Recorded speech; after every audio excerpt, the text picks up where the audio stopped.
Hey guys, welcome back to my channel.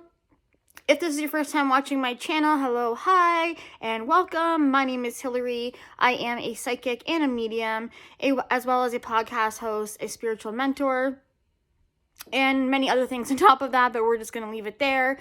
But I'm going to let you know what I do on my channel here, like I do in all my videos, just in case you are new and you have no idea what I do. So like I said, I'm a psychic medium, and I discuss a lot of true crime cases here on my channel, and I use my gifts and my psychic impressions to help provide clarity and give some comfort to those that have questions in regards to the victims. But most of all, and most importantly, I like to give victims a voice that they otherwise did not get when they were here in human form.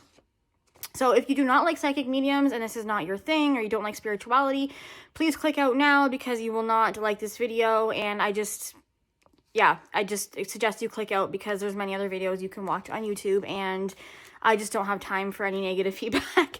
But anyways, so we're going to get into chakra clearing today. This is a part 2 from the part 1 that I did, because I was requested that you guys want to know about clearing chakras and about the chakras, etc. And I completely agree to this because I wanted to do this video anyways. So we'll just get right into the video. And like I always do, I have my script here because I always tell you guys I'm not going to memorize, you know, all my readings and all of my scripts because I just don't, like, I don't know, I don't have the time for that. I have 4 kids, I have, you know, another life, I have another job, I have, you know, so many other things that I do, so I just can't sit here for 5 years and try and memorize what I wrote.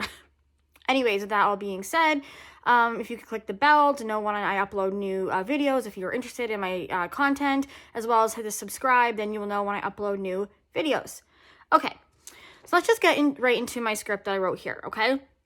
So I wanted to tell you guys as well that there are actually 2 types of chakra imbalances. While a deficient solar plexus chakra is passive or energetically numb, an excessive solar plexus chakra is energetically aggressive or called manic. Because we are going to be discussing the solar plexus chakra first, if you haven't picked up on that already. There's a breakdown of the differences of the 2 types of imbalances with your chakras, okay? And this is for all of them. So deficient means that your chakra is lifeless, sluggish, blocked inward, or because there's not enough energy flowing in. So when it is excessive, it means it is lively, agitated, reactive, aggressive, and outwards because there's too much energy flowing in, okay? So the solar plexus chakra is also known as the lustrous gem. And it is in the center of our bodies because it shines brightly like the sun when balanced. Experience great confidence and inner drive in your life. This was probably a time when your solar plexus was healthy, harmonious, and functioning at its optimal state. However, there are many habits, mindsets, and traumatic experiences in life that can cause your solar plexus chakra to become blocked, suppressed, or stagnant. If you have experienced a strict upbringing, bullying, authoritarian parents or figures in your life, mental, emotional, sexual, or physical abuse, or were conditioned as a child with disempowering ideologies such as religion, traditional, or social beliefs, you're likely going to have an impaired solar plexus or chakra, okay? So the solar plexus chakra is also called the Manipura, and it is a center of our willpower, our self-esteem, and energy at transformation. It's located about 6 inches above your belly button within your diaphragm. The solar plexus chakra is associated with the color yellow and the element of fire. This chakra is responsible for regulating the energy associated with action, intention, identity, and vitality. Okay, so the best way to tell whether you need to undergo solar plexus chakra healing is to pay close attention to your thoughts, your feelings, your actions, and your physical sensations within your body. So some signs to look out for are constantly feeling fatigued and lazy. You have a problem with overeating or overindulgence. You tend to manipulate others to get what you want, or you frequently feel powerless and weak, so it could be one or the other. You tend to be a bully or overly dominating around others, or you seem to be too insecure and unassertive around others. You lack self-confidence in most areas of life. You tend to seek approval from other people. Example, you are a people pleaser, which a lot of empaths are people pleasers as well. So if you're an empath, you probably have already know this and you've experienced this. You have low self-esteem, or you have an excessively inflated self-esteem. Also, another example of that is a big ego, okay? Your body temperature is usually very cold or very hot. You have addictive tendencies. You struggle to set boundaries with other people. You tend to form codependent relationships with others. You suffer from digestive system disorders such as IBS, ulcers, diabetes, etc. And you suffer from frequent gas, constipation, or stomach upset. You have excessive weight around the stomach, i.e. pot belly. Okay, so it can be some of these, it can be just a couple of these, it can be, one of these, or it can be all of them. Don't freak out, okay, because that is a lot of serious stuff that I just mentioned. And I do want you guys to be aware that, yeah, we have imbalances in our chakras, but it can also be a physical health issue that's going on with your body, okay? So these don't always relate to an imbalance of your chakra. Most of us do have imbalances in our chakras, mainly because none of us really understand chakras or clear our chakras out on a regular basis. Because like I said in my first video, our chakras are just like our energy body. So they need to be cleaned just like our physical body needs to be washed and cleaned, okay? So, but that doesn't mean that we don't also have physical problems in our body. And so if you are having any of these issues, please go see a doctor, okay? These videos are not intended for you guys to just completely rule out a doctor or think it's completely an imbalance in your chakra. Definitely, yes, it could be and probably is also an imbalance in your chakra, because it could also be, a health issue as well as a spiritual issue as well with your chakras, okay? So if you have a deficient solar plexus chakra, you'll be more prone to issues such as tiredness, low self-esteem, poor willpower. Or on the other hand, if you have an excessive solar plexus chakra, you'll be prone to egotism, controlling behaviors, and addictions that numb you. The question is, what type of imbalance do you have? It's also possible to fall somewhere in the middle. Like I said, you could, have a really complicated solar plexus chakra that needs to be clearing, or it could just need a little bit of clearing, okay? Either way, it's always smart to just clear all of our chakras just in case there is some sort of imbalance in them regularly. I suggest like once a week at least, okay?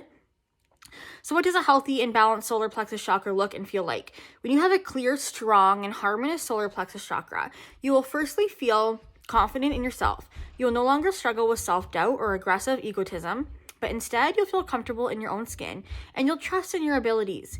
You'll come to understand that you have the power of choice and the power to choose your mindset, and therefore you know how to approach life and other people. Not only will you feel more self-assured, but you will also have the energy and willpower needed to create healthy boundaries. You'll no longer lapse into explosive or self-minimizing roles around others, but instead you'll stand your ground and with respect for yourself and others. Your newly found energy will allow you to move out of the lethargic and addictive patterns and instead carry out your goals and dreams with enthusiasm. You will feel energized, focused, empowered, and in alignment with your life. Okay? Sounds great, right? But remember, bringing out these changes doesn't mean that, or bringing upon these changes to clear chakras doesn't mean that you're going to be completely healed. Your chakra is going to be completely healed overnight, okay? You will need to be sincere and patient in your dedication to your practice and cleansing your solar plexus chakra, especially if it has been blocked for many years. Here are some of the best solar plexus chakra healing practices out there, which will help you begin to heal this energetic center, okay? So let's get into how to heal the solar plexus chakra. So number one, I wrote break out a routine and take a risk. So this is best suited to deficient blockages, where you're feeling lethargic, and safe routines only tend to perpetuate our feelings of powerlessness, okay?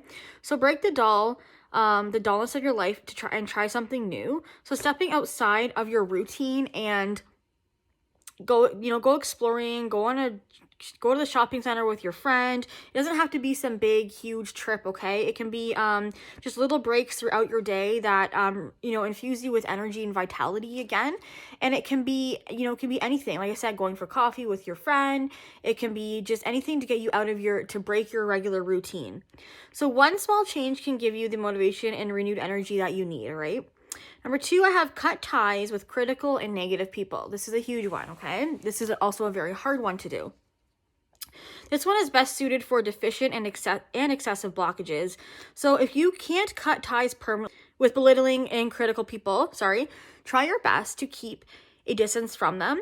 During this time of your life, you'll benefit from supportive people who will encourage you to grow, not unsupportive people who will drag you through the mud. Remember that the power is in your hands. It is up to you to decide who stays and who goes in your life. If someone is frequently discrediting, underrating, or bad-mouthing you, take steps to remove them from your life. This is a huge struggle a lot of us, even myself, have struggled with, okay? Especially if you're an empath, and especially if it's a family member. Because I know a lot of people say, but it's my family, or it's my mom, or it's my dad, or it's my brother, or my sister. It doesn't matter, okay? It doesn't matter if they are family, okay? Because if they are hurting you, did they care that you were their family in the first place? No, they didn't care either. So you need to distance yourself and definitely cut yourself off from negative and toxic people in your life if you know they are bringing you down, because it is definitely affecting your solar plexus chakra, okay? It is really, really hard. I've done it many, many times to family members as well, and it's not easy because none of us want to be alone. But I promise you, being alone is way, way better than being stuck in this toxic relationship, okay? I promise you it is. And you do have the strength in you to cut off people, okay? You might not think you do, but once you do and you stick to it, you'll be like, wow, I really was strong enough to cut off this person, okay? So I wrote down for number 3, explore the biggest sources of resistance in your life, all right? So this is best suited for deficient and excessive blockages as well. So what are you constantly fighting against? What are you afraid of? What issues keep coming back in your life? When you ask these questions and discover the answer, you'll uncover the blockage in your life. And you'll also uncover the greatest source of energy loss in your life, okay? So the next step is to learn how to preserve your energy and stop the resistance.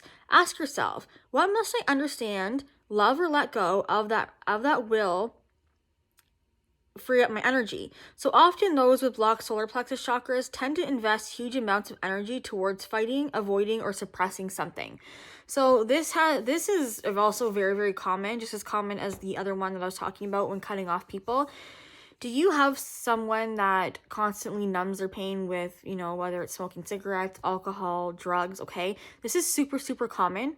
And, I have family members who have done this as well, especially with grieving and losing somebody. But like I've mentioned to you guys before in previous videos, it's so, so important to face your feelings head on and not do the fight or flight, not pick the flight. You want to fight them, because when you feel through your feelings, it's gonna help you heal, okay? But when you're suppressing them, it's the stagnant trauma and the energy of the trauma is staying stuck in your solar plexus or in whatever chakra it is associating with, okay? So this is why it is so, so important, you guys, for meditation, and also for inner child healing, as well as shadow work. Shadow work is addressing all of the trauma throughout your life that you haven't healed. And we do this through meditation and getting to know ourselves again and going through the emotions we went through at the time of the trauma, pretty much re-feeling the trauma again, and then parenting ourselves through that and helping ourselves through that, because no one was there for us. We weren't there for ourselves clearly when it was happening because we suppressed the emotion, okay? So release any anger you store inside. So this is best suited to deficient and excessive blockages. When done in conjunction with grounding, releasing pent-up anger can help you to unblock your solar plexus quite rapidly. Our congested power is often expressed as blocked anger. Just think of the angry explosions or volcanoes. So when we release that anger, we can access that energy again. Try releasing your anger in a healthy way, such as through vigorous exercise, punching, kickboxing, dancing, singing, writing, crying, or expressing it through art. Yeah. But also meditation also works for releasing anger as well, okay? But the best way to do it is to be, when it comes to aggression and anger, the best way to do it is to do something physical. I myself go to the gym, and the best way to get rid of anger is to be active, okay? That's why whenever we're angry, we want to hit or punch, okay? That's our body, our chakras and our energy body going, this is my way of getting out the anger, of getting this energy out of me, okay? So this one also, the last one I have for the solar plexus, is stop seeing yourself as a victim. This is best suited for deficient blockages, okay? Whoops, sorry. And one of the most damaging mindsets carried by those with blocked solar plexus chakras is the notion that they are powerless and defensiveless victims of life, okay? So if you carry this mentality, it will manifest as the tendency to blame other people for your unhappiness. You might also find yourself constantly sacrificing your needs for others who don't always appreciate your efforts. This is called martyr syndrome. Secretly, there is a lot of energy put into playing the victim, and it is a facade that must be maintained and reaffirmed every day. If you see yourself as a person who's being victimized by someone else or something else, explore what it feels like to say no. Playing the victim is so attractive because it allows us to bypass the weight of self-responsibility. So don't be surprised if you find yourself terrified of stepping up and reclaiming your power. It takes practice and courage. This is one that I personally have, I've definitely played the victim in my life, okay? I definitely have. I'm a human. But since going through my awakening and going through all the spirituality that I have learned and talking to the mentor, the Ascended Masters, and just going through my spiritual awakening in general has taught me how to release the victim mentality. And I do know people that have victim mentality, and I notice it every time they're doing it, and it drives me absolutely nuts. It's one of my pet peeves. So I'm just going to say to you guys now that this is also a very hard one to do because it's very hard to acknowledge in yourself. But I mean, it's definitely worth asking yourself, do you play the victim in order to take responsibility off yourself and put it onto others, okay? Because it's never healthy for relationships. All right, guys, so that is it for the solar plexus chakra, okay? So now we're going to get into the heart chakra. So as you might suspect, the heart chakra is located and has much to do with love and located in your chest. And it has much to do with love of self, love of others, love of nature, and love of beauty. The heart chakra is located in the center of your chest, behind the breastbone, between the shoulder blades, but in front of the spine. It's also called the anahata and means unstuck or unhurt chakra. And the vibrational energy and color of this chakra is green, and the element associated with the heart chakra is air, and the sense is touch. I do want to say, you guys, that when I went through my spiritual awakening, my heart chakra was one of the most blocked chakras I had, and I could literally feel my chakra opening, my heart chakra opening up when I was doing my healing and my shadow work and my inner child healing, and it was incredible. It was the most amazing feeling. I mean, I broke down on a daily basis crying when it was opening it up. It was incredible. So when you feel your heart chakra opening it up, you guys will feel it. And one of the main symptoms you will know is because you'll start becoming very emotional and not so cold and cold-hearted to other people and shut off. My heart was blocked with a wall because I was hurt so much. So I had it blocked off so badly. So when I released it, it was just the most, I didn't even realize. I was like, oh my God, how did I live with this chakra being blocked like this? So the heart chakra directly affects the heart, lungs, chest, arms, and hands. When misaligned, poor circulation, high or low blood pressure, and other heart and lung conditions can result. Issues that can occur in the body can also include infections of the lungs, bronchitis, and circulatory problems. Blocked energy can also have a profound effect on the nature of our mind and mental state. As we know, mentally an imbalanced heart chakra can result in problematic issues such as codependency, sort of like the solar plexus, manipulative behaviors, feelings of unworthiness, and an inability to trust yourself or others. And other signs your heart chakra may be blocked can be like this. You may tend to isolate yourself excessively. You may feel lonely. You might hold grudges against people you love. You frequently feel jealous. You're overly defensive. You have a fear of intimacy. You put yourself in the role of the rescuer or victim, or you find it difficult to trust others. So when the heart chakra is in a healthy alignment, you will feel surrounded by love, compassion, and joy, and connected to the world around you. You will feel open to all experiences in life, and it will feel like challenges, especially in relationships, like I just said, flow through you and are resolved with ease. An open heart chakra allows us to see all the beauty of love around us, and truly connects us to ourselves again, our loved ones, and the natural world. This chakra also helps direct love back to ourselves to truly be able to love and accept ourselves and our bodies. I also strongly experienced that sensation when I was opening my heart chakra. I wanted to be in nature all the time. So I spent a lot of time actually meditating in nature and taking my children to the park and just going out a lot more, because it was I just wanted to be around nature. I just started seeing the beauty of the world again, and it was just the most incredible and amazing feeling. So how to open our heart chakra, which is what you guys are all probably waiting for me to tell you guys. So the first thing that I wrote down that helps me is burning essential oils, and clearly meditation as well. And aromatherapy has powerful healing properties that can awaken feelings of love and forgiveness. So aromatherapy is just burning essential oils, okay? Essential oils are actually amazing for all of the chakras. There's different ones that you can use for different chakras that really, really help. I always burn incense, okay? I'm always burning incense around my home, and it just, it just really helps with calming you in general. But the one that I like to use for the heart chakra is usually rose, okay, lavender, sandalwood, orange, and jasmine, okay? Those ones are absolutely amazing for the heart chakra, okay? But also, like I said, burning candles, incense of these type of smells is also amazing for the heart chakra. So number 2, I have repeat positive affirmations about love. Now, affirmations are also great for all of our chakras. You can Google affirmations for that certain chakra. But the thing that I wanted to discuss to you guys about affirmations is affirmations work if you aren't just saying the words, okay? So if you are actually saying the words of the affirmations and, allowing yourself to feel and connect to the affirmation instead of just going like, I am love or I am happy, okay? Those are not going to be, they're going to be great if you actually feel them inside, okay? You have to feel the emotion of the affirmation you are saying. So negative thought patterns can prevent love from flowing freely. Positive affirmations set intentions that break old habits and create new ones. To open the heart chakra, repeat affirmations that invite love and compassion, such as, I welcome love with an open heart. My heart is free from all the wounds of the past. I forgive others and I forgive myself. I am open to love and receive more of it every day. I naturally attract love everywhere I go.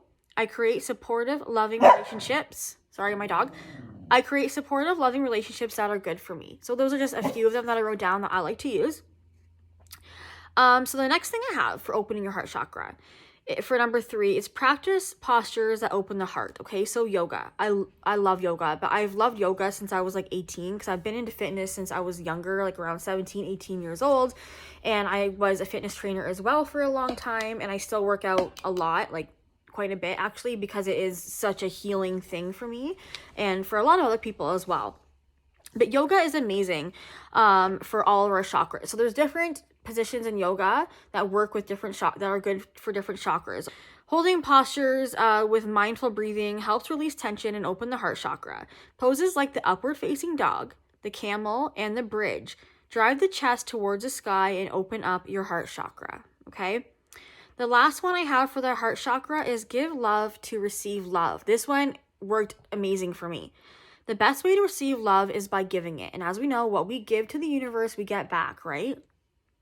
So what can you do each day to show love to those around you? Try smiling at those you see, forgive old grudges, and let go of past grievances. Avoid criticizing yourself and others, and compliment the people you know on their strengths and achievements. Going out of your way to be kind to others will help bring balance to the heart chakra, okay? So yeah, definitely forgiveness and is a huge one, also forgiving people, because you're not forgiving them for them, right? You're forgiving them for yourself, okay?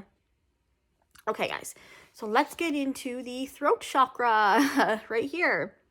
So do you find it hard to be your authentic self, okay? Do you find it difficult to be honest with yourself and others? Do you struggle with miscommunication in your relationships? Do you feel anxious during conversations? All of these indicate a need to balance the throat chakra. Healing exercises help activate the throat chakra to restore the ability to listen and to express yourself honestly. So another name for the throat chakra is Vishuddha, meaning especially pure. The location is the region of the throat, the jaw, neck, mouth, and thyroid. The color of the throat chakra is blue. The element it associates with is space. And signs of balance.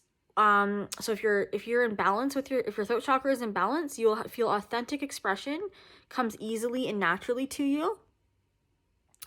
And if it's an imbalance, difficulty tuning into the true self and the urge to hide opinions and desires from yourself and others, gossiping, dominating conversations, difficulty listening to others, neck pain, hormone fluctuation relating to the thyroid.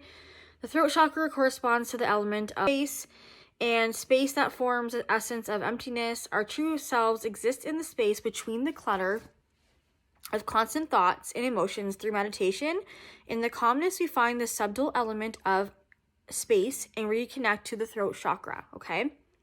So when the throat chakra is in balance, we speak, listen, and express ourselves openly and authentically. When it's out of balance, we ignore our inner voice. We feel afraid of expressing ourselves or have trouble listening to others. And a blocked throat chakra can also store tension physically and cause a sore throat or neck and shoulder pain as well, okay? So now let's get into how we open the throat chakra. Once again, essential oils are great for this chakra. And the ones I like to burn for the throat chakra would be frankincense, geranium, jasmine, sage, cypress, peppermint, I can't say this one and I'm so sorry, eucalyptus, oh my god, clove, tree tea, and lavender, okay? So once again, another great way to open our throat chakra is also through repeating positive affirmations about authenticity. And the repetition of affirmation sets the intention to break old patterns and create new ones, okay? So some examples of some affirmations you can use for your throat chakra could be, I communicate confidently and with ease. I feel comfortable speaking my mind. I am balanced in speaking and listening. I am an active listener. I speak my true thoughts with ease, and I set clear boundaries. By repeating these statements, we create new thought patterns, behaviors, and actions that align with feelings of our authenticity and open self-expression. So also, once again, I have postures that we can use through yoga to open up our throat chakra as well. And the ones that I have in regards to the throat chakra, the camel, the plow, the cat-cow with the lion's breath, and the shoulder stand, and the fish pose are all really great ones for this throat chakra. So you guys can look at these, Google these that I say. Just Google them and you'll know what the poses look like, okay? They're all on Google for you to find. So I also have mindfulness meditation is an amazing way to open the throat chakra, okay? So connecting with our inner truth begins with quieting the mind. Mindful breathing presents ways to calm things by focusing attention on the breath. With each inhale, think to yourself, breathing in. Then with each exhale, think to yourself, breathing out. When thoughts or distractions arise, observe them and let them calmly pass, okay? So as simple as it sounds, our minds are constantly flooded with thoughts, and even a short 5-minute of mindful breathing is more difficult than it sounds. Mindfulness meditation gets easier over time and brings stillness and space to our minds. Through the quiet, we learn to connect more closely with our inner selves and open the throat chakra. I could go on and on about what meditation is good for. I could do probably a million videos about it, okay? So meditation is good, you know, for all of our chakras, but there are certain ones that I feel like, and I did write them down, are, you know, they work better with, okay? Meditation works better for, I mean. Okay, guys. Now we're going to get into the third eye chakra, okay? So your third eye chakra, which is also the sixth chakra, is located between your brows. So right here, okay? You guys will hear me talk about my third eye often in my videos as well. It's probably the one you've heard about most often. It might also be the one that people are eager to open all the time. You'll often hear people talking about, oh, I want to open my third eye chakra because I want to get insights from the universe, etc. So the color associated with this chakra is indigo. In Sanskrit, the name for the sixth chakra is Ajna. The element of Ajna is light. So when balanced, you have or experience self-awareness, self-reflection, increased inner vision, and inward focus. The ability to see the truth, good visualization skills, ability to recall dreams, pattern recognition, psychic perception, clear thoughts, contemplation, good memory, and intuition.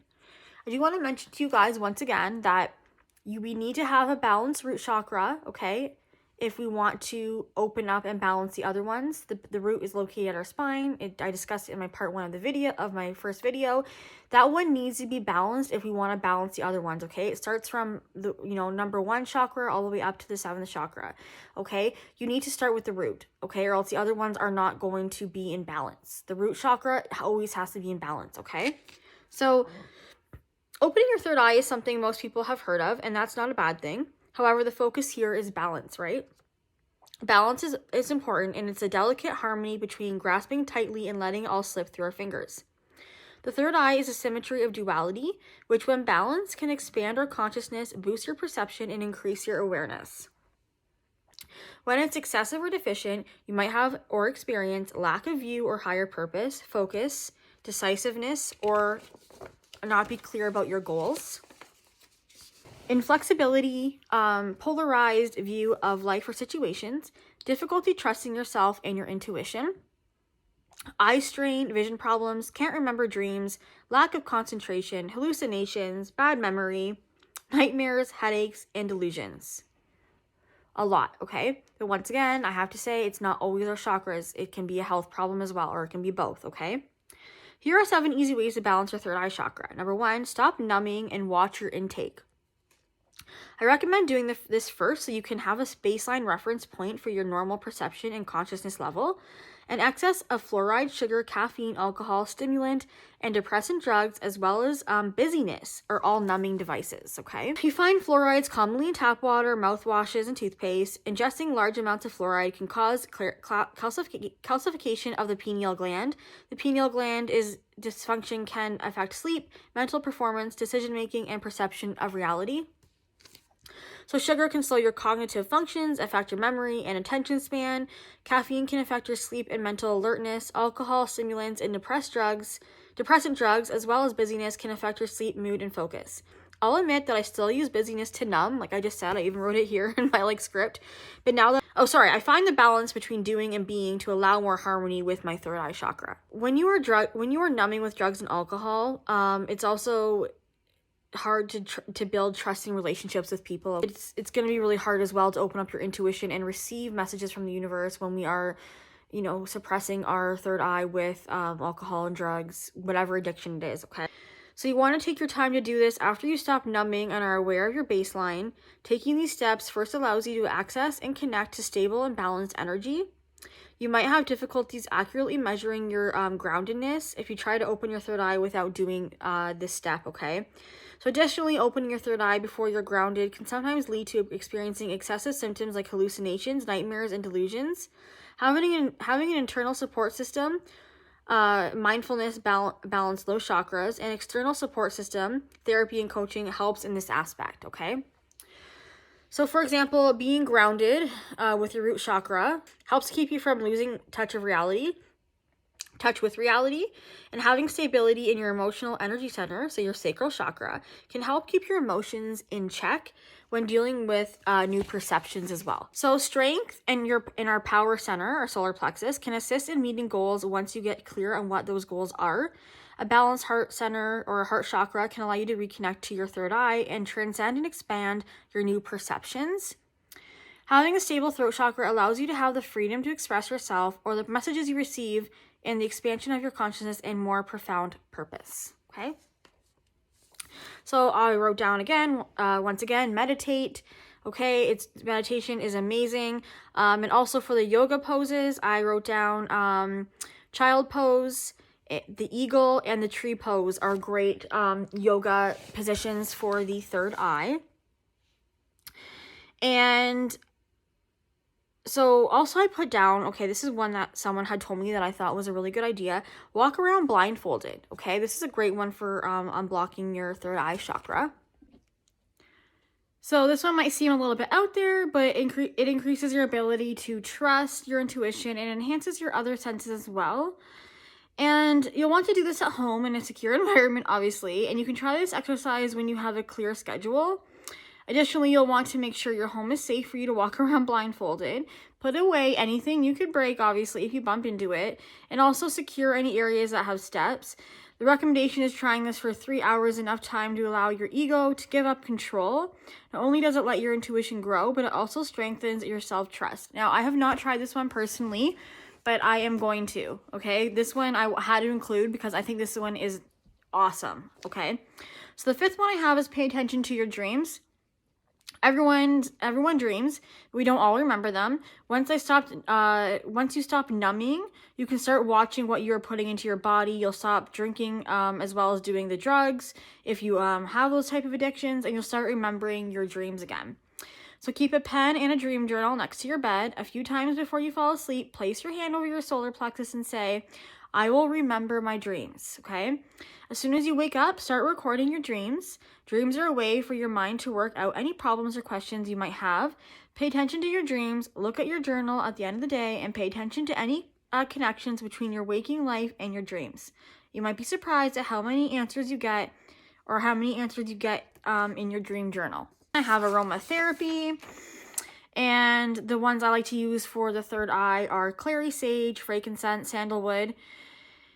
And also, I noticed frankincense also helps to reduce anxiety and fears and can promote a calm mind. Sandalwood is an excellent way to aid in your third eye balancing. It helps with awareness, relaxation, and your meditations. So that's about it, you guys, I have for the third eye chakra. Okay, so we're going to get right into the crown chakra. And also my favorite one. I just love the crown chakra.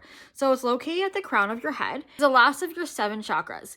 So the Sanskrit name I just said to you also translates to 1,000 petals. This chakra is termed so because it is said to be in the form of the lotus with 1,000 petals. So the energy of the crown chakra starts at the top of your head, sitting like a crown, and then radiating upwards and downwards as well through your other chakras. The place where the individual consciousness meets a higher state or universal consciousness. Okay, so I've talked about it before. It's where the information comes through from the universe. So the crown chakra is responsible for the transcendence of your limitations. When you are immersed in the energy of your 7th chakra, you feel a state of blissful unity with everything around you. The crown chakra enables you to move beyond materialistic needs and to reconnect with the universe as a whole. The chakra allows access to the utmost clarity and enlightened wisdom. So once you guys get used to meditation, or some of you may already be used to meditation, that blissful feeling comes from when your energy is starting to go to the crown chakra, okay? So the crown chakra is the meeting point between the physical body and the universe and the soul. This chakra embraces the gratitude of your life. This chakra is the center of enlightenment and awareness. When the crown chakra is balanced, it brings feelings of serenity, joy, and deep peace about life. This is why we want to get to that chakra and clear it, and we want to start at the bottom, because the feeling you get once you get there is just, it's so amazing. So if your crown chakra is imbalanced, it can distribute the flow of prana or energy throughout your whole subtle body. Stress, illness, emotional upset, or conflict all can cause blockages or imbalances in your chakra system. All the 7 chakras are interconnected. When one chakra, like I said, is out of balance or experiences a blockage, it affects all the others. This disruption of energy can cause your mind, body, and spirit to suffer. When the crown chakra is imbalanced, it can cause you to feel out of sorts and put stress on your body and mind. If you're working towards finding peace in your life or finding your connection to the universe, it is important that you open and balance your crown chakra. So an underactive crown chakra will look something like this. It can hinder your ability to let go of materialistic needs, and it can cause you to detach from the world around you. Signs of an underactive crown chakra also include lack of inspiration, greed, being materialistic, mental fog, okay? An overactive crown chakra, you will experience signs such as lack of empathy, apathy, disconnected from your body and earthly matters when it is overactive, okay? You also may experience a disconnection from your physical body and earthly matters when it is overactive. And when it is overwhelmed with energy, it can cause you to have a sense of superiority over others. Clearly can't say that word, sorry. That's also when it is overactive. Okay, so let's get into balancing how we can balance the crown chakra. First thing I have is letting go. Really, really huge, okay? Bring balance to your crown chakra by writing down what earthly and materialistic needs are holding you back. Practice living a minimalistic life by purging unneeded goods. If emotional and past experiences are holding you back, try writing them down on a piece of paper and burning the paper to help you let go of those experiences. I have done this personally. It works wonders, okay? Sometimes journaling just isn't enough, and especially for the crown chakra, the action of burning it is just extremely cleansing. Once you're able to move past your materialistic and earthly needs, you'll be able to restore balance to your crown chakra. So the second thing I have is get outside. So the crown chakra is responsible for your connection to everything around you. Practice going outside and feeling your connection and unity with the world around you. If you can, hike up to a higher viewpoint where you can look out over the grand vista of things. This will help you feel the largeness and beauty of which you are a part of, okay? So when I first started doing this, like I said, I would go for walks outside in nature, and I would look for the beauty in absolutely everything that I could, okay? And then, yeah, also looking at like pictures of sunsets and wherever you find beautiful when it comes to nature and, you know, the universe, look at them and be in awe of them again. Sounds silly, but it actually really does work. So physical activity, like the other chakras, yoga is an amazing thing for your crown chakra as well. And just moving in general, so working out is great for the crown chakra. Yoga poses I have for the crown chakra are the lotus, the reclining bound angle, the supported headstand, and the tree pose, okay? And then also, once again, meditation is also amazing for your crown chakra. Okay, guys, so that is it for all of these chakras, and I hope it helped you understand more about our energy body and our chakras, and I hope all of my tips and advice can help you guys with balancing your chakras, and I'm also really, really hoping that you guys pick up a spiritual practice at least once a week where you are attempting to clear out your chakras. Personally, I clear my chakras out, different ones on different days during the week. And obviously, don't be too hard on yourself about it. We don't always have time to clear our chakras, just like we don't always have time to work out or do other things, okay? But really, really do try, okay? Once again, intention is everything. And yeah, so I hope this answered your question in regards to what chakras are and how to balance them. And I will see you guys in my next video, and I hope you have a wonderful, wonderful day.